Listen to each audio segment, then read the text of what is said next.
Quando uma pessoa está vivendo na carne, tentando agradar a Deus, isso pode ser um crente, que se declara crente, e ele está tentando agradar a Deus pela sua própria força, mesmo que ele tenha uma capa de piedade, ele parece religioso, mas o que vai aparecer na vida dele são essas coisas aqui.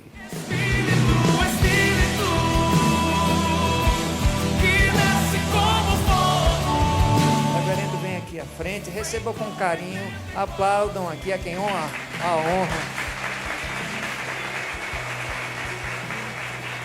Glória a Deus. Vamos beber de águas profundas nesta noite. Quero pedir que você estenda um dos seus braços aqui. Vamos orar pelo reverendo, para que ele seja usado com poder, como ele sempre é. Senhor, nós invocamos, Pai, o Espírito Santo sobre a boca aqui do reverendo Nicodemos. É sem precedentes o quanto o Senhor tem sido poderoso através da vida dele. Nós queremos dizer, Pai, que o Senhor é grande, que o Senhor tem feito maravilhas pela vida do reverendo. Nós te exaltamos e nós invocamos a luz do Espírito Santo sobre a tua palavra, que não é antiga nem moderna, ela é eterna. Ela santifica, ela transforma vidas, ela salva. Aqui nós cantamos a tua casa, o Senhor não mora aqui, mas a tua honra mora aqui, como disse Spurgeon. E nós estamos na expectativa de sermos cheios. Se o Senhor não sacudir as paredes do local, não tem problema, contanto que o Senhor sacuda as paredes do nosso coração. E não deixe ninguém sair daqui do mesmo jeito que entrou. Pai, infunde poder nas palavras do reverendo, sejam as tuas, que tenham saído da mesa de planejamento da Trindade. E nós temos essa expectativa grande, porque tu és um Deus infinito. Então a gente espera grandes coisas do Senhor. Em teu nome nós oramos, a igreja diz amém. Amém, amém. Muito grato, muito grato. Queridos irmãos, eu quero saudar todos vocês com a paz do Senhor Jesus. Dizer da minha alegria de retornar aqui e junto com os irmãos celebrar esse momento de louvor e adoração a Deus e participar desse congresso.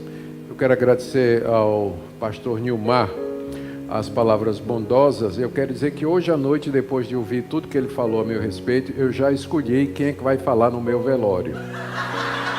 Não é? Porque quando a gente morre, a gente quer que alguém chegue e fale coisa boa da gente. Então ele já está convidado para falar no meu velório quando eu morrer. Muito obrigado, pastor. Queridos, eu queria convidá-los a abrir a escritura na carta de Paulo aos Gálatas, capítulo 5. Nós vamos do verso 13 até o verso 26. A passagem é muito conhecida e está bem dentro do tema do nosso congresso. Gálatas, capítulo 5, do verso 13 até o verso 26. Vou só pegar meu celular aqui, que minhas anotações estão aqui. Obrigado.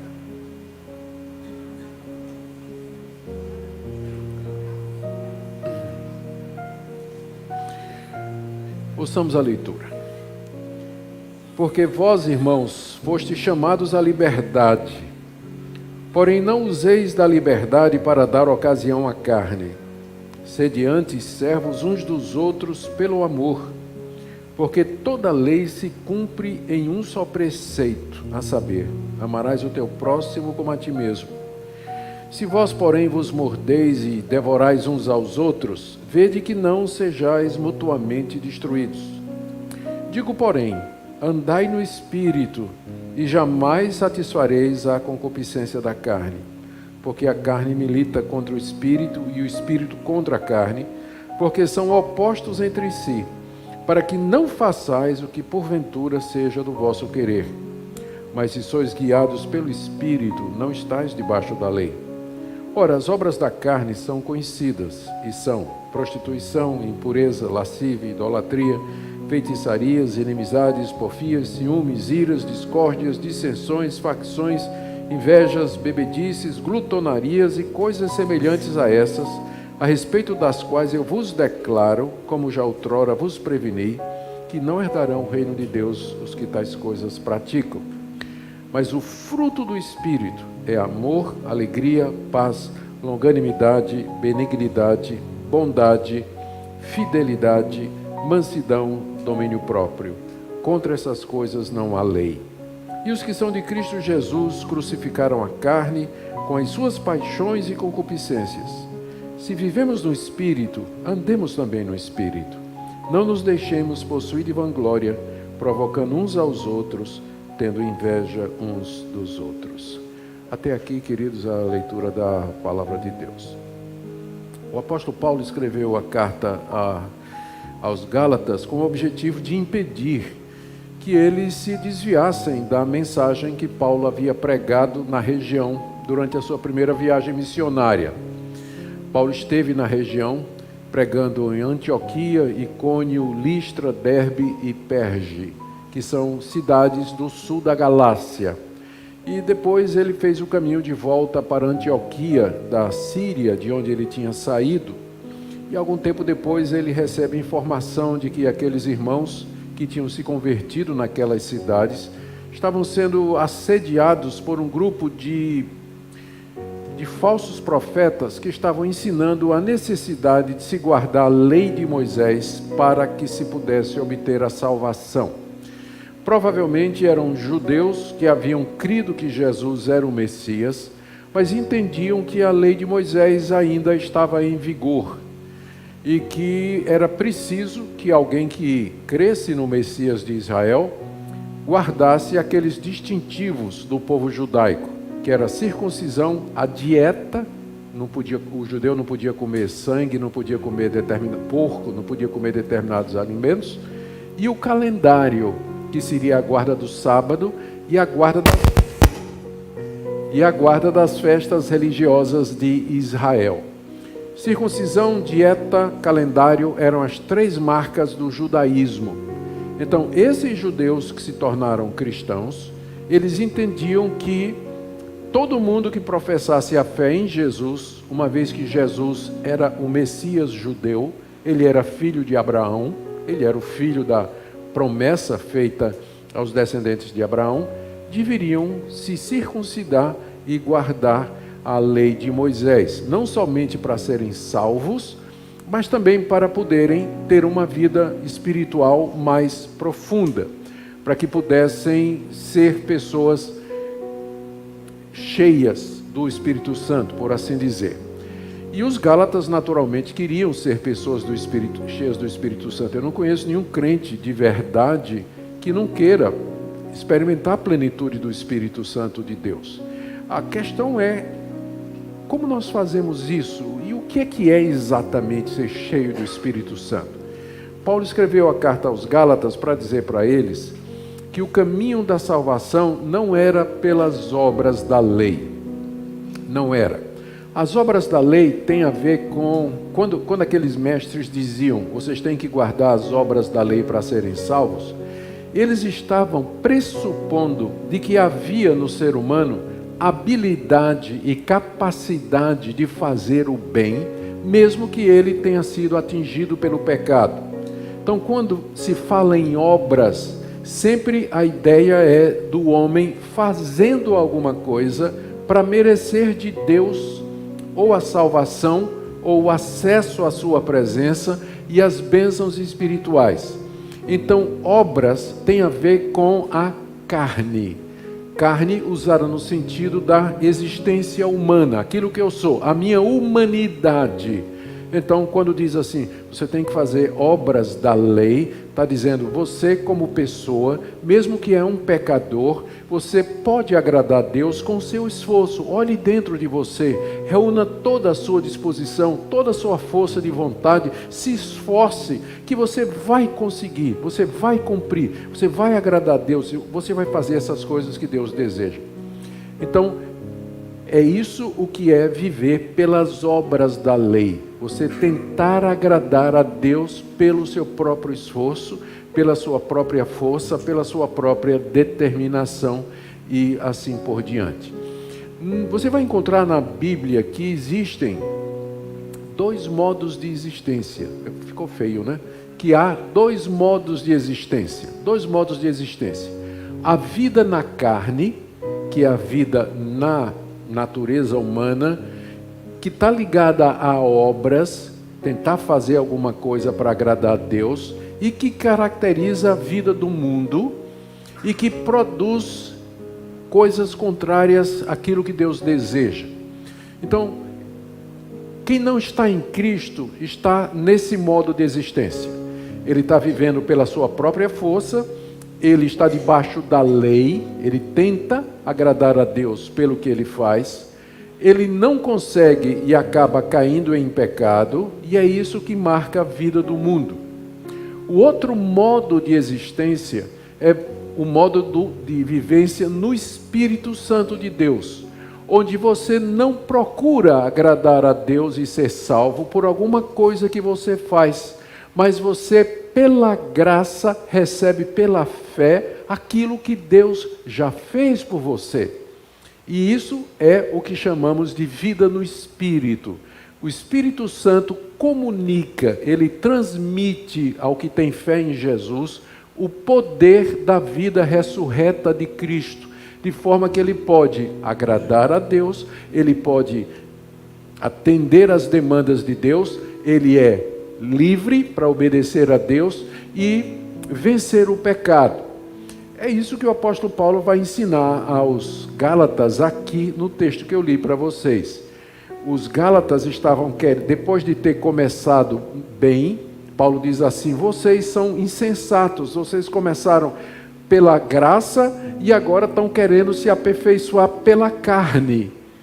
É uma passagem que está aí, bem no meio do livro. Começaram pela graça e agora estão querendo se aperfeiçoar pela carne. Muito crente é assim, ele crê, ele é salvo pela graça, mas na hora de viver a vida cristã, ele vai viver na carne, no esforço pessoal. Ele quer fazer as coisas, não é que ele é mal intencionado, ele apenas desconhece o Evangelho na sua plenitude, ele ainda não entendeu o Evangelho, como eu me converti com 23 anos, e os primeiros 3 anos da minha vida cristã foram uma tentativa de agradar a Deus na minha força. Eu acreditava que eu tinha que ler a Bíblia pelo menos 10 capítulos por dia, orar pelo menos 1h30 todo dia, jejuar dia sim, dia não, e quando eu não conseguia fazer isso, eu me sentia muito culpado, derrotado e assim por diante. E eu enfrentava meus pecados. Eu me converti aos 23 anos depois de uma vida de imoralidade, de vício, drogas e álcool e tudo mais. E eu queria, depois que eu conhecia Jesus, vencer tudo aquilo ali, usando todas as forças que eu tinha. E sabe aquele boneco teimoso? É um boneco de plástico, né? Que o fundo é de areia. Você dá um tapa no teimoso, ele vai e volta, né? Então, era a velha natureza em mim. Eu dava um tapa, né? Conseguia vencer, ela caía, mas eu virava as costas, ela voltava, né? Era uma luta constante e geralmente perdida. E durante 3 anos eu sofri muito com culpa, derrota, desgraça, até que um dia eu tinha que preparar um sermão para pregar. Com 3 anos eu já era pregador, e o texto era Jesus dizendo: eu vim para que tenham vida e a tenham em abundância. Eu disse: então tem alguma coisa errada, porque eu estou querendo conquistar essa vida por mim mesmo, quando Jesus disse que ele veio trazer essa vida. E foi aí que meus olhos se abriram para eu entender que a gente é salvo, não somente é salvo pela graça, mas que a gente se santifica pela graça da mesma forma, que o processo de santificação é também pela graça, e é essa vida no Espírito. É o Espírito Santo quem nos traz o poder necessário para a gente vencer o pecado, dominar as paixões pecaminosas e andar nesse mundo de uma forma que nós podemos agradar a Deus. É sobre isso que eu quero falar nessa noite.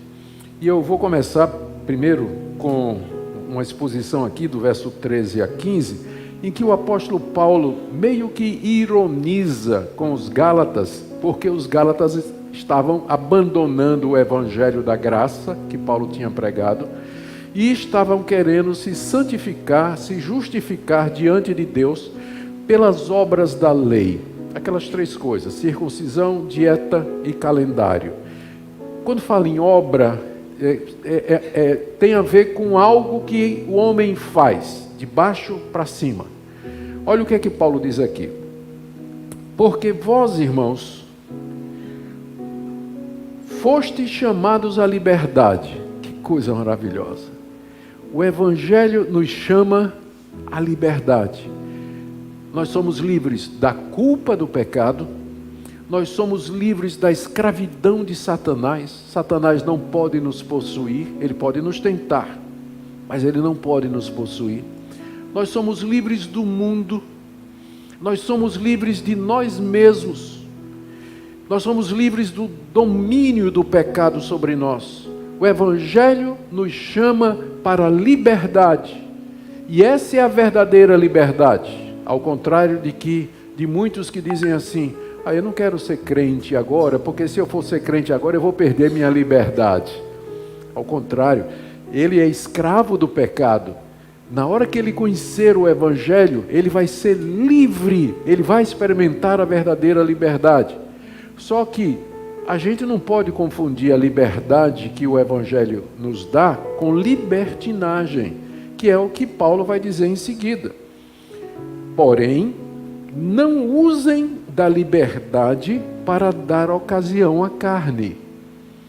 Porque mesmo que nós somos salvos, a carne permanece em nós. Quando a Bíblia usa a palavra carne, nesse sentido, em contextos assim, está se referindo à nossa natureza humana. A carne, ela tem desejos, né? Nós somos criados com desejos, e quase todos eles são lícitos. Nós temos fome, temos sede, precisamos de descanso, queremos lazer, diversão, sexo, são desejos lícitos. O problema é que depois do pecado, esses desejos passaram a ser a razão da minha existência, em vez de Deus. E eu vivo para satisfazer esses desejos. Eu vivo para comer, beber, dormir, fazer sexo, ganhar dinheiro, ser importante, poderoso, dominar outras pessoas e viver, enfim, do jeito que eu desejo, ser autônomo, independente. O pecado transformou coisas boas que Deus fez em coisas ruins. Então, não usem a liberdade do Evangelho, Paulo está dizendo aqui aos Gálatas, para dar ocasião à carne. Porque você pode dizer assim: bom, se eu sou salvo pela graça, significa que eu posso viver de qualquer maneira, já que não é pelo que eu faço. Se não é por obras, então eu posso viver de qualquer maneira, já que é pela graça. Paulo diz: não, a liberdade você não foi salvo pela graça, você não foi liberto do pecado para você viver de acordo com as paixões carnais. Na verdade, ele diz aqui: sejam servos uns dos outros pelo amor. Deus nos libertou da escravidão do pecado para que eu fosse servo dos meus irmãos. Ele me livrou de mim mesmo para que eu pudesse abençoar outros, para que eu pudesse amar outras pessoas, viver para outras pessoas. É isso que é o Evangelho. E é isso que as pessoas às vezes não entendem. Eles pensam que a graça do Evangelho é uma desculpa para a pessoa viver no pecado, cobiçando a mulher do próximo, cobiçando o marido da próxima, cobiçando os bens do próximo, falando mal do nome do próximo, manchando a reputação do próximo. Não, diz o apóstolo Paulo, porque, verso 14, toda lei se cumpre num só preceito, a saber, amarás o teu próximo como a ti mesmo. Vocês não querem guardar a lei? Pergunta o apóstolo Paulo. Está aí os mestres dizendo aí que vocês têm que guardar a lei para ser salvos. Mas a lei se resume num mandamento só: ame o seu próximo. Porque quem ama o próximo não vai querer a mulher dele, não vai querer o marido dela, não vai querer as coisas que o próximo tem, não vai falar mal do nome dele, vai respeitar a propriedade dele, vai respeitar a autoridade dele.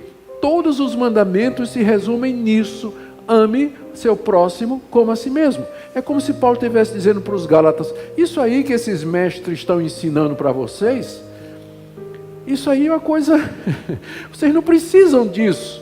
O Evangelho já libertou vocês da obrigação de vocês cumprirem a lei para a salvação. O Evangelho já libertou vocês do poder do pecado e da escravidão do pecado. Vocês são livres para servir a seus irmãos e amar os seus irmãos. E dessa forma vocês cumprem a lei. Tudo isso que eles estão dizendo vocês já têm. Já tem no Evangelho. Que aula, né, de Paulo para aqueles Gálatas. E hoje em dia essa lição precisa ser ensinada vez após vez, porque o crente, ele entende que ele é salvo pela graça, mas na hora dele se santificar, na hora dele viver a vida cristã na família, no trabalho, no casamento, na escola, ele vive na carne, no poder da carne. E ele esquece esses recursos extraordinários que Deus nos deu através da presença do seu Espírito Santo em nós. Porque é o Espírito que nos capacita a viver a vida de Jesus, a vida vitoriosa, essa vida que os Gálatas queriam, mas que estavam procurando da maneira errada. Ame o próximo. Agora, ele diz no verso 15, se vocês estão se mordendo e devorando uns aos outros, cuidado que não sejam mutuamente destruídos. Está ironizando, né? Porque ele dizia, olha para vocês estão aí em brigas e conflitos, os falsos mestres chegaram aí, estão distribuindo, plantando a discórdia entre vocês, há disputas, há dissensões entre vocês. Cuidado aí, vocês vão acabar se destruindo uns aos outros. Em outras palavras, Paulo está dizendo, e o que é que está dando? Está dando certo para vocês tentarem agradar a Deus no poder da carne? Está dando certo? E essas brigas aí entre vocês, na igreja, na família, entre irmãos, no trabalho, com os amigos, né? Está dando certo? Está funcionando? Cuidado, gente, para vocês não se destruírem, né? Diz o apóstolo Paulo com ironia aqui, porque de fato, quando você tenta agradar a Deus na sua própria força, obedecendo aos mandamentos, você só vai encontrar pecado, decepção, tristeza no coração, porque a lei de Deus, ela nunca foi dada para salvar ninguém. A lei, na verdade, ela estimula o pecado. Paulo diz aqui em Romanos, eu não conheceria a cobiça se a lei não tivesse dito, não cobiçarás. Está igual aquela freira numa escola católica que terminou a aula de religião, ela diz para as crianças, né? Vocês estão indo para casa agora não leiam o livro de Cantares de Salomão, porque é um livro erótico, é um livro erótico que tem na Bíblia, vocês não vão ler esse livro, tá certo? Não precisa dizer o que é que as crianças foram ler em casa, não é? Óbvio, a lei provoca o pecado. Quando vem um mandamento, você não estava nem pensando em fazer aquilo, mas de repente vem a lei dizer, não faça. E o mandamento não me dá força para obedecer, mas ele desperta o desejo de desobedecer. Então, os 10 mandamentos, eles nunca foram dados para salvar. Eles foram dados para mostrar que você é um pecador. E que você não consegue obedecer a Deus. E que você não consegue agradar a Deus na sua própria força. Essa era a lição que os Gálatas tinham que aprender. E agora? Paulo diz, eu tenho um caminho melhor. Verso 16, digo porém, o porém aí, né, introduz a oração adversativa, ele faz o contraste. Porém, é como se ele dissesse, porém, eu digo a vocês que tem um caminho melhor. E que caminho é esse? Andai no Espírito, e jamais satisfareis a concupiscência da carne. A palavra concupiscência quer dizer os maus desejos. Se vocês andarem no Espírito, Paulo está dizendo aos Gálatas, vocês jamais satisfarão os desejos carnais que habitam no coração de vocês. Gente, que promessa extraordinária. Já pensou? Quando eu olho para essa promessa aqui, eu vejo como o padrão cristão de vida é elevado. A gente está acostumado a viver um subpadrão cristão de ética, de moral e de comportamento. Ele está dizendo que se a gente andar no Espírito, a jamais vai cumprir os desejos da carne. Você conhece esse tipo de vida? Eu de vez em quando ouço alguém, especialmente quando é no culto, aquele momento de confissão de pecado, ao irmãozinho ou a irmãzinha vai orar e diz assim: ó Deus, perdoa, porque eu peco todo momento, por pensamento, palavra, por obra. Espera aí, minha irmã. Como assim você peca a todo instante por pensamento, palavra e obra? Tu não pode ser crente, não é? Está dizendo aqui, se andar no Espírito, jamais vai satisfazer a concupiscência da carne, e a irmã fica pecando pensamento, palavras e obras o tempo todo. Tem alguma coisa errada, não tem? Quando eu fui estudar na África do Sul, minha esposa e eu fizemos uma viagem saindo lá da cidade onde nós estávamos, no centro da África do Sul, para a cidade do Cabo, que é o extremo mais sul do continente africano. Cidade maravilhosa, cidade do Cabo. Bem no extremo onde o continente termina. É muito bonito.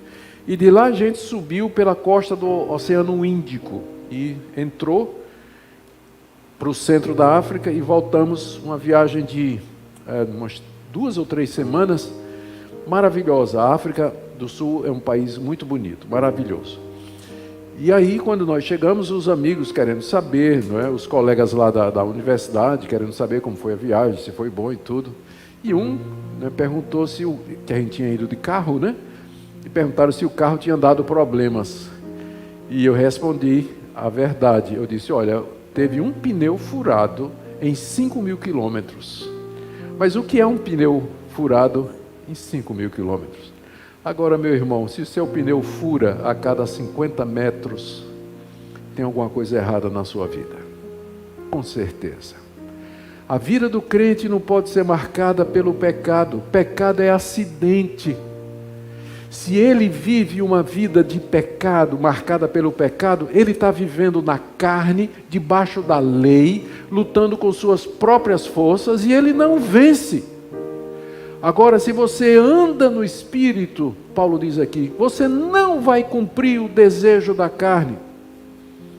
Você não vai fazer aquilo que o seu coração pecaminoso deseja. Eu não estou aqui ensinando perfeccionismo. Eu estou só dizendo que nós estamos acostumados a um padrão de vida cristã muito abaixo daquele que o Novo Testamento oferece. Porque a gente não sabe o que é andar no Espírito. A gente não pratica a vida no Espírito. Como eu disse, todo mundo quer ser cheio do Espírito Santo, mas tem muita confusão a respeito, não é? Afinal, o que é ser cheio do Espírito Santo? Tem gente que confunde com experiência, com emoção, com manifestação carismática, sonho, visão, profecia, línguas e tudo. Paulo está falando de uma coisa, não está falando de nenhuma dessas coisas aqui. Ele está falando da vida diária, do dia a dia, do feijão com arroz, do crente, no chão da fábrica, lá no serviço dele, da doméstica, da dona de casa, do professor na sala de aula. Nós queremos ser cheios do Espírito Santo para isso. Não é só para quando a gente se reúne, não. Nós queremos viver o dia todo. E como é que a gente faz? Então nós já aprendemos que existem 2 modos de existência. Ou você está vivendo na carne, e portanto debaixo da lei, e portanto escravo do pecado, que é a vida do mundo, ou você aprende a viver no Espírito. E aí você não vai mais cumprir a concupiscência ou os maus desejos da carne. Por que andar no Espírito é necessário? Para que eu não cumpra esses desejos da carne. Será que o pecado me aleijou de tal maneira que eu não tenho mais livre-arbítrio, que eu não tenho mais força de vontade para dizer não para o pecado e o bem para Deus e sim para as coisas de Deus? Olha a resposta de Paulo. Por que eu preciso do Espírito? Verso 17. Porque a carne luta contra o Espírito. E o Espírito luta contra a carne, porque são opostos entre si, para que você não faça o que seja do seu querer. Ou seja, o seu querer não é livre, ou ele é debaixo, ou ele está influenciado pela carne, ou ele está influenciado pelo Espírito. Depois da queda, como disse Martinho Lutero, o homem é uma besta, ou montado pelo diabo, ou montado por Deus. Mas não tem meio termo, não.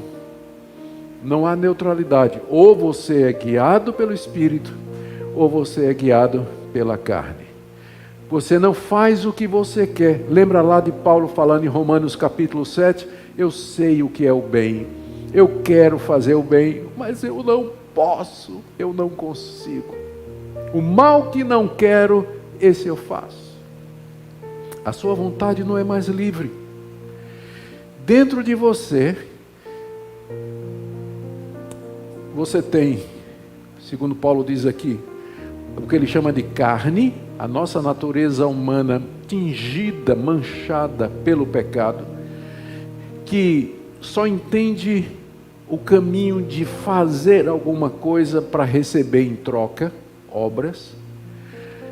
E por outro, Deus nos deu o Espírito Santo. Deus, quando Ele mandou o Espírito Santo para os nossos corações, Ele não tirou a carne e só deixou o Espírito Santo. Ele mandou o Espírito Santo ao lado da carne. Então, dentro de você, esses dois poderes estão atuando.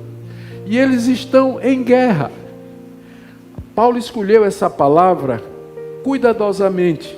A carne milita. Essa é uma palavra tirada da linguagem militar. Militar significa fazer guerra. A carne é como um guerreiro, um soldado armado dentro de você, que quer tomar domínio da sua vida.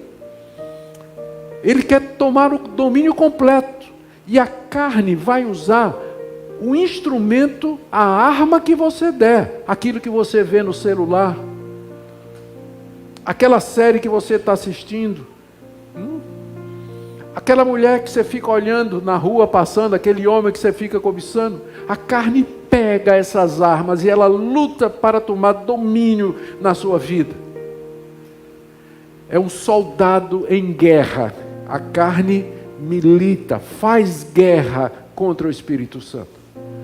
Porque aqui não tem possibilidade de acordo. São dois princípios opostos. A carne não está sujeita à lei de Deus e nem na verdade pode estar. Por isso Paulo diz em Romanos 8, os que estão na carne não podem agradar a Deus. Não podem agradar a Deus. Há esse conflito aqui. São opostos entre si, para que não façais o que porventura seja do vosso querer. Mas o fato de que existe um conflito não quer dizer que existe uma derrota. O conflito existe e ele vai existir até o dia que Jesus voltar. Até o dia em que nossos corpos forem transformados e nós ganharmos corpos imortais, incorruptíveis, eternos, onde o pecado não mais habita. Até lá, nós enfrentaremos essa luta até o último segundo da nossa existência aqui nesse mundo. A carne dentro de nós, lutando para ter controle da nossa vida, para que nós obedeçamos às suas paixões e os seus desejos. Mas, olha a esperança que Paulo nos dá aí no verso 18. Se sois guiados pelo Espírito, não estáis sob a lei. Aqui ele está mais uma vez colocando o contraste desses dois princípios. Viver debaixo da lei é viver tentando agradar a Deus pela sua própria força. Você não vai conseguir, você vai fracassar, você vai se sentir desesperado, culpado, vai pensar em abandonar o Evangelho, você vai dizer que não funciona e que não é verdade. Eu sei de pessoas assim, que disseram, não funciona. Eu tentei, eu aceitei Jesus, tentei viver uma vida santa, mas simplesmente não consegui. Não funciona. Pode funcionar com outros, mas não funciona comigo. Querido, você nunca entendeu o Evangelho. Você tentou viver o Evangelho na sua própria força, na força do seu braço, da sua carne. O resultado é que você se coloca debaixo da lei. Na hora que você quer agradar a Deus para ser salvo, fazendo alguma coisa, Deus diz, você quer? Então vamos lá, não terás outros deuses diante de mim. Quem é que ocupa seu pensamento? A maior parte do dia, sou eu? Ou é o namorado, a namorada, a moto, o carro, o trabalho, o emprego, o amigo, o hobby? Quem é que ocupa a maior parte do tempo da tua vida? Então já quebrou o primeiro mandamento: não terás outros deuses diante de mim. Não farás para ti imagem de escultura. Não tomarás o nome do Senhor teu Deus em vão. São mandamentos relacionados com a necessidade de você cultuar a Deus e servir a Deus da maneira como Deus revela. Você serve a Deus como Deus revelou? Você o adora em espírito e em verdade? Você toma o nome de Deus em vão? Como é que eu tomo o nome de Deus em vão? Você estava lá na igreja cantando, tudo entregarei. E não entrega um conto para ajudar em missões. Está tomando o nome de Deus em vão, ou não? Não é? Honra teu pai e tua mãe. Não vou nem entrar em detalhes, né? Não mentirás, não furtarás, não dirás falso testemunho, não adulterarás, não cobiçarás coisa alguma do teu próximo. A lei, você quer servir a Deus na carne? Você nunca vai conseguir. Você nunca vai conseguir. Quando eu era evangelista aqui no interior de Pernambuco, cidade de Gamileira, eu evangelizei a cidade ali. Às vezes as pessoas pensam que eu sempre fui teólogo de gabinete, né? Eu fui evangelista no interior de Pernambuco, dos plantadores de cana aqui em Olinda, jovens lá na cidade de Ouro Preto, no bairro de Ouro Preto e Olinda. E lá em Gamileira, eu entrava ia de casa em casa distribuindo folheto, pastor. Era muito católica a cidade, né? Aí de vez em quando uma pessoa me chamava para entrar, para eu compartilhar um pouco mais do evangelho, e eu começava a falar dizendo, olha, você é pecador, você precisa do evangelho de Cristo. A pessoa dizia, pastor, eu sei que sou pecador, mas o senhor precisa ver meu vizinho é muito pior do que eu, bate na mulher, chega bêbado em casa, né? Eu sou pecador, mas ele é muito pior. Eu dizia, tá bom, o senhor tem uma Bíblia aí católica? Porque se eu dissesse minha Bíblia, ele dizia, não, mas sua Bíblia é Bíblia protestante. Eu dizia, me dê sua Bíblia é católica, que é igualzinha, né? Me dá sua Bíblia aí. Vamos ler os 10 mandamentos aqui, e vamos ler como Jesus ensinou. Não adulterarás, quer dizer, quem olhar para uma mulher com intenção impura, o coração já adulterou com ela. Não matarás, quer dizer, se você chegar para o seu irmão e disser tolo, você já quebrou esse mandamento. Então vamos ler assim. Chegar no 5º mandamento, ele já estava quieto. Já não. É verdade. Quebrei tudo. É por isso que o senhor precisa de Cristo. Se você vive na carne, você está debaixo da lei e na obrigação de cumprir toda a lei e não vai receber ajuda, porque a lei não ajuda ninguém. A lei não ajuda ninguém. Mas, se sois guiados pelo Espírito, estou no verso 18, se vocês são guiados pelo Espírito, vocês não estão debaixo da lei. Quer dizer, vocês não têm a obrigação de cumprir os requerimentos da lei na sua própria força. É essa a liberdade do Evangelho. E é para isso que o Espírito Santo nos foi dado. Para que não fique dúvida do que é que Paulo está falando aqui, do verso 19 até o verso 23, ele faz uma comparação de como é a vida de quem anda na carne e de quem anda no Espírito. Ele começa falando de quem anda no Espírito, na carne. Quem tenta viver na força do seu braço, da sua vontade, na sua determinação, para merecer alguma coisa de Deus, olha o que é que vai brotar da vida dele. Verso 19 em diante. Ora, as obras da carne são conhecidas. As obras da carne. O que é que a carne produz? Tá, você quer produzir alguma coisa por você mesmo.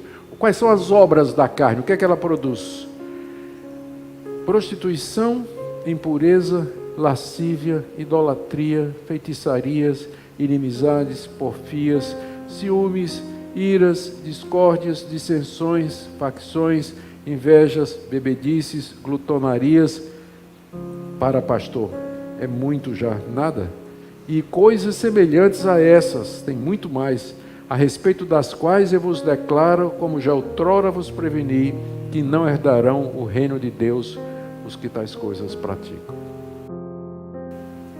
Quando uma pessoa está vivendo na carne, tentando agradar a Deus, isso pode ser um crente, que se declara crente, e ele está tentando agradar a Deus pela sua própria força, mesmo que ele tenha uma capa de piedade, ele parece religioso, mas o que vai aparecer na vida dele são essas coisas aqui, porque é isso que a carne produz.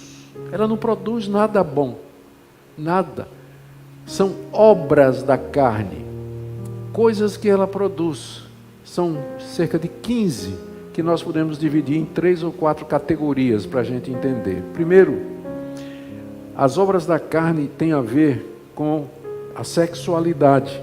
Os 3 primeiros têm a ver com sexo. Prostituição, impureza, que é a palavra grega porneia, de onde vem pornografia. Lascívia, que é o desejo erótico, o desejo sensual indevido. Então, os 3 primeiros já são na área da sexualidade. Na verdade, o Novo Testamento tem uma série de listas de pecado. E quase todas elas começam com pecados na área sexual. E a gente compreende isso, porque a sexualidade tem a ver com o que somos, nos define. Deus criou macho e fêmea, e juntou os dois, e são os dois uma só carne, protegeu aquela união, e aquilo que Deus ajuntou, o homem não separe. Então é natural que o pecado ele venha primeiro nessa área, produzindo prostituição, sexo fora do casamento e por dinheiro, porneia, toda forma de impureza sexual, fornicação, que é o casamento de a relação sexual de pessoas não casadas, fornicação, adultério, que é relação sexual fora do casamento, e uma série de outras coisas, não é? Mas vai por aí. Então, primeira categoria, essa daqui. Depois, na área de relacionamento, olha o que é que a carne faz na área de relacionamentos. Ele diz aí, antes disso, pecados ou problemas na área de religião. Depois de falar prostituição, impureza, lascívia, veja o verso 20, idolatria e feitiçaria. O que espero de uma vez por todas ajuda a gente a se livrar daquela ideia de que os índios que estão lá no meio do mato nunca ouviram falar de Deus, mas que adora o sol, a lua, a pedra, o pau, os animais, e que praticam artes mágicas, consultam os espíritos. Eles fazem isso porque são sinceros e inocentes. Paulo está dizendo que é obra da carne. Feitiçaria, idolatria, é coisa da carne, é produto do homem, não é de Deus. Então toda religião idólatra e toda religião que mexe com o oculto é da carne, não procede do Espírito Santo de Deus. Não tem isso de religião inocente não, só tem uma religião certa, e é aquela que nos foi ensinada pelo Senhor Jesus no Evangelho. Todas as outras são fruto da carne, da força do homem, da tentativa do homem de criar um Deus à sua imagem e semelhança. Idolatria e feitiçaria, está aqui, na relação das obras da carne. Aí vem relacionamentos. Inimizades, porfias, ciúmes, iras, discórdia, dissensões, facções e invejas. Tudo tem a ver com a área de relacionamento. Briga. Se você vive na carne, quer agradar a Deus pelo seu próprio esforço, vai ter briga, porque vai ter concorrência. Eu sou mais santo que tu, oro mais do que tu, jejuo mais do que tu, eu li mais John MacArthur do que tu, assisto mais vídeo do pastor Augusto Nicodemo do que tu. Carne, comparação, não é isso? Aí, as comparações, a gente se mede, quer ser melhor do que o outro, e aí dá briga, briga pelo poder, briga por espaço dentro da igreja. Isso é obra da carne. Obra da carne. E ele termina aqui com duas que ninguém quase não fala, né? Bebedices e glutonaria. Beber demais e comer demais. Eu sei que tem gente que tem problema funcional de hormônio, né? Que eu sei que tem gente que tem um apetite gigantesco, mas existe um pecado chamado glutonaria, que é você comer mais do que você deve, não é? Existe isso, é pecado, sim. E eu sei que Paulo deve estar pensando naquelas orgias que havia na época do Império Romano, quando as pessoas se empanturravam de comida. Tem até a história de dois que estavam lá, comeram, que chega, estava assim, um em cima do outro assim, né, vomitando já, um virou para o outro e diz assim: rapaz, ainda estou com fome. A outro disse assim, mete o dedo na garganta e vomita. Aí o outro disse: tu acha que se coubesse o dedo ele não já tinha botado na coxinha? Se coubesse o dedo tinha botado na coxinha, né? Pois é, tem gente assim. Pois é, obra da carne. Não faz mal a gente comer uma comida gostosa, boa, mas com moderação. A Bíblia em si, né, isso aqui eu vou dar minha opinião, vocês vão seguir o que o pastor de vocês ensina. Na minha avaliação, a Bíblia não proíbe o vinho, por exemplo, mas proíbe que você beba demais, e que beba com escândalo, e que beba para trazer prejuízo para o Evangelho. Isso a Bíblia proíbe. Então é a bebedeira, junto com a glitonaria, proibido também, é obra da carne. E ele diz aqui, e coisas semelhantes a estas, a respeito das quais, presta atenção aqui, eu declaro, como já outrora vos preveni, quando Paulo esteve lá a primeira vez, Paulo já tinha falado sobre isso, não herdarão o reino de Deus os que tais coisas praticam. Herdar o reino de Deus é a mesma coisa de ir para o céu. Não vai entrar no céu quem pratica essas coisas. E a palavra praticar foi escolhida de propósito, porque pode acontecer que um crente verdadeiro, que aprendeu a andar no Espírito, por falta de vigilância, por falta de cuidado, de repente, ele deu uma olhada ou teve um desejo impuro por uma pessoa que não é o marido nem a esposa dele ou dela. Pode acontecer. Deixou de ser crente? Não. Vai para o inferno? Não. Se arrependeu? Confessou? Não. Paulo está dizendo que os que praticam essas coisas não entrarão no reino de Deus. Agora, se sua vida é marcada pela impureza, pela imoralidade, prostituição, adultério, bebedice, glutonaria, você é uma pessoa mentirosa, você é uma pessoa que é idólatra, você é uma pessoa que é gananciosa e egoísta, aí você não é salvo. Porque lembra, a liberdade, não foi assim que Paulo começou? Vocês foram chamados à liberdade dessas coisas. Vocês não são obrigados a praticar mais esse tipo de coisa. O Evangelho libertou vocês, pelo poder do Espírito Santo. Quem pratica esse tipo de coisa, não vai entrar no reino de Deus, não vai ser salvo. Mas, agora vem que bênção, né? Verso 22. Em contraste, o fruto do Espírito é amor, alegria, paz, longanimidade, benignidade, bondade, fidelidade, mansidão e domínio próprio. Contra essas coisas não tem lei. Primeira diferença é que Paulo, quando falou da carne, disse obras da carne. Mas quando ele fala do Espírito, ele diz o fruto do Espírito. A diferença pode ser explicada da seguinte maneira: obras, como eu já tenho dito desde o começo, tem a ver com aquilo que a gente faz. Então, quando Paulo está querendo explicar o que é que acontece quando alguém está vivendo na carne, ele usa a palavra obras. Você tenta agradar a Deus e as obras que você vai praticar são essas. porque você está debaixo de uma lei que você nunca vai conseguir cumprir e que excita você a fazer o pecado. Mas quando se trata da vida do Espírito, não é você que faz, é o Espírito. Por isso que não é a obra do Espírito, mas é o fruto do Espírito que Ele produz na sua vida. Graciosamente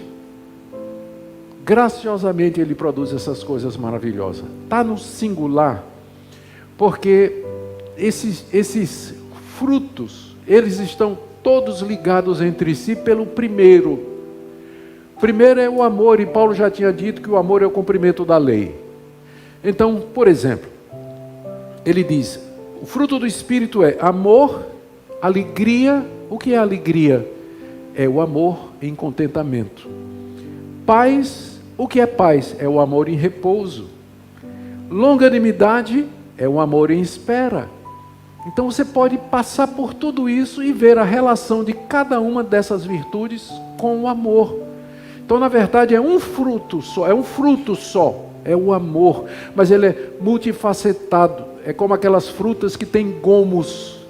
Eu gosto de abrir, às vezes, uma tangerina, né? Aquela amarelinha gostosa, a gente chama de mandarina, lá na Holanda, minha esposa é holandesa, e lá eles têm uma desse tamanho aqui, uma casca grossa, você tira, e são gomos gostosos, suculentos, mas é uma fruta só. O fruto do Espírito na vida do crente, olha só, amor, alegria, paz, alegria.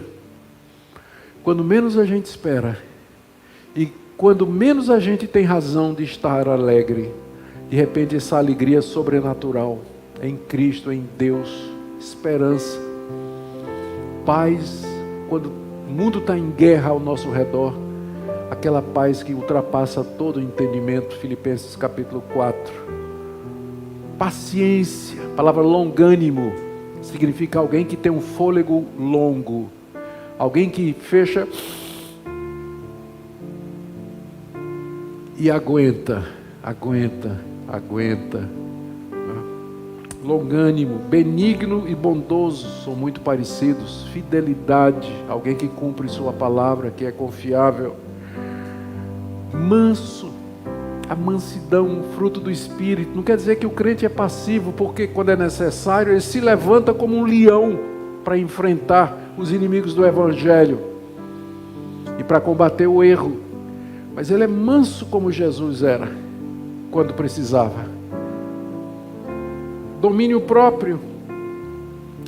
Aqui são duas palavras, né? Na língua grega é uma palavra só, enkrateia, que quer dizer poder sobre o eu. Que definição linda de domínio próprio. Você tem poder sobre você mesmo, para controlar suas emoções, como você faz todo dia, né? Quando você vai daqui para o trabalho e aquele cara corta você, tranca você, aí você, oh Senhor, abençoe esse irmão, glória a Deus. Não é assim que você faz todo dia? Não. Não é isso não? Tem uns irmãos que precisam crescer nessa área, né? Quando eles entram no carro, quando o pastor estava estudando no Seminário do Norte aqui, né? Estou fazendo 43 anos de pastorado esse ano. Então faz 45 anos que eu comecei a estudar teologia, e a gente tinha a hora a gente chamava de baba, né? Que era o futebol. Terminava as aulas e no final da tarde o pessoal ia para quadra para bater aquela pelada, né? Aquele jogo, era uma delícia. E era interessante você ver aqueles irmãos, os seminários santarrão, né? Na sala de aula, né? Sabia mais do que todo mundo, santo mesmo e tudo mais. Entrava no campo, aí começava, né? Xingamento, pancada, tapa, murro, briga, né? Então o cara se transformava no campo de futebol. Como tem gente que se transforma no trânsito também, não é? Domínio próprio é fruto do Espírito. É você se controlar no trânsito, no futebol, nas brincadeiras, saber o que dizer, o que não dizer. Tudo isso é fruto do Espírito. A gente não consegue se controlar. Eu sei que tem gente que quer se controlar, mas ela não consegue. Está acima da sua capacidade, porque você está querendo fazer isso na carne. Você nunca vai conseguir. Mas o fruto do Espírito é domínio próprio. Gente, olhando isso aqui, eu estou convencido de que é preciso mais poder espiritual para você viver essas coisas aqui, do que para expulsar demônio, quebrar maldições, profetizar, falar em línguas, ter visões e revelações. Porque Jesus disse que no dia do juízo, muitos vão dizer que fizeram isso. Senhor, no teu nome expelimos demônio, curamos muita gente. Jesus disse, nunca conheci vocês. Eu acho que o Brasil precisa muito mais disso aqui, não é? Do que uma manifestação extraordinária, assim, de coisas, né? Visões, revelações, e de repente as pessoas continuam do mesmo jeito. O Brasil não muda, somos 1/3 da população brasileira de evangélicos. Entra presidente, sai presidente, é a mesma coisa, jeitinho brasileiro, corrupção. O que a gente precisa é isso aqui, é esse enchimento aqui. É isso aqui que vai mudar seu casamento, sua vida no trabalho, a vida da igreja, as suas amizades e a maneira como você vive nesse mundo. Paulo termina aqui dizendo o seguinte, 3 coisas que eu vou terminar aqui. Primeiro, ele está dizendo que a base para você viver essa vida no Espírito, que é possível, você tem o Espírito Santo. O problema é que você está vivendo na carne, mas o Espírito de Deus está em você. Você tem que aprender a viver no Espírito. É um outro modo de existência. Você tem que aprender a fazer. Veja só o que ele diz aqui, no verso 24. Os que são de Cristo Jesus crucificaram a carne com suas paixões e concupiscências. Ser de Cristo e andar no Espírito é a mesma coisa aqui. Se você é de Cristo, então a sua natureza carnal, ela já foi crucificada há 2000 anos atrás. Quando Cristo foi pendurado naquela cruz, você foi também. Na cruz da direita tinha um ladrão, na cruz da esquerda tinha outro ladrão, e na do meio tinha milhões e bilhões. Porque Cristo estava levando, Ele estava me representando, estava representando você. A minha velha natureza foi crucificada com Cristo há 2000 anos atrás. E você pergunta, mas se isso foi há 2000 anos atrás, como é que eu hoje, 2000 anos depois, eu consigo viver os efeitos disso aí? É o Espírito Santo. É para isso que Ele foi dado à igreja. Ele comunica os benefícios que Cristo conquistou para nós na cruz e na ressurreição. Então o poder da cruz para dizer não ao pecado e o poder da ressurreição para viver para Deus, o Espírito nos comunica isso, Ele nos transmite isso diariamente, de maneira que nós, agora volto para o verso 16, andando no Espírito, nós não cumprimos o desejo da carne, porque o Espírito nos transmite a vitória de Cristo, na cruz e na ressurreição. Quando os crentes ignoram isso, eles vivem uma vida cristã subnutrida. Eu vi uma história, pastor, quando teve a corrida para o ouro na Austrália, isso é fato. Teve a corrida, descobriram o ouro na Austrália. Aí muita gente em todas as partes do mundo foi garimpar ouro na Austrália. E tinha esse cidadão que morava nos Estados Unidos, vendeu tudo que tinha, comprou uma passagem, atravessou o oceano, foi na Austrália, depois de 5 anos perdeu tudo que tinha, não achou uma pepita de ouro. Perdeu tudo.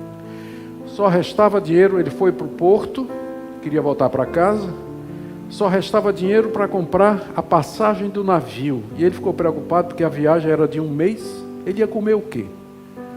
Então, com o dinheirinho que sobrou, ele comprou uma banda de queijo e uns pães, uns biscoitos, alguma coisa. Embarcou. E com ele, dezenas de outras pessoas. À medida que a viagem prosseguia, ele todo dia ia lá, cortava aquela fatia bem fininha de queijo, né? Todo dia, para render. Cortava, pegava um pedaço de biscoito, bolacha, comia. No dia seguinte a mesma coisa, até que a bolacha e o biscoito e o queijo acabou. Mas o que deixava ele mais assim é que ele passava na frente do restaurante do navio e os passageiros estavam lá comendo, né, comida do bom e do melhor, e ele com aquela fome, o estômago roncando. Aí ele resolveu se trancar na cabina dele para morrer. Aí o capitão sentiu a falta dele, foi lá, bateu na porta. Aí disse: moço, estou sentindo sua falta, está tudo bem com o senhor? Ah, capitão, o senhor não sabe, minha vida é uma miséria. Olha, eu gastei tudo que tinha, dei toda a minha vida, todo o meu esforço, nunca consegui nada, e agora voltando para casa, nem comida mais eu tenho, acabou minha bolacha, meu biscoito. O capitão deu uma risada e disse: o senhor não sabia que as refeições estavam incluídas no preço da passagem?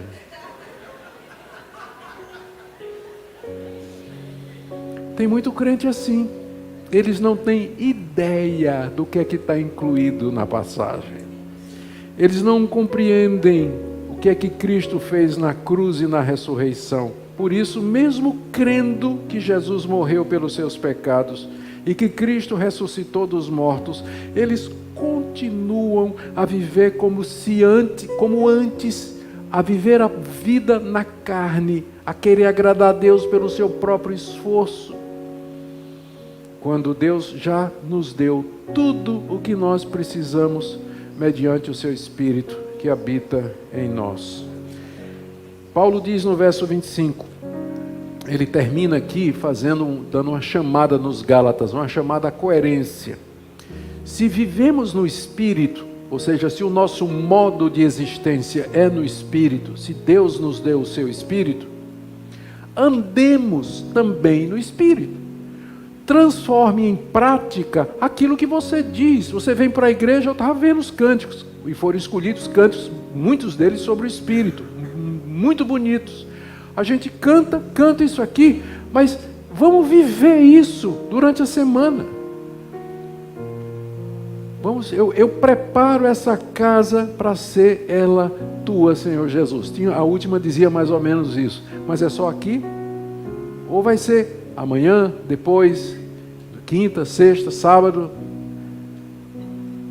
Então, se nós dizemos que vivemos no Espírito, andemos também no Espírito. É um chamado à coerência, né? É interessante que aqui você vê como o cristianismo é diferente de todas as outras religiões. Nas outras religiões, você primeiro se esforça e Deus diz: agora você é meu filho. Agora você é meu filho. No cristianismo, primeiro Deus nos diz: você é meu filho. Agora viva de acordo com isso. Primeiro Ele nos salva e depois Ele diz: ande como alguém salvo. Nas outras religiões, você primeiro procura se salvar e no final é que vem o veredito: agora você está salvo. A religião das obras, da carne, do mundo, e a religião da graça, do Espírito Santo, do poder e da liberdade. Qual dos dois você está vivendo? Qual dos dois você quer experimentar? Deus já nos deu o seu Espírito Santo.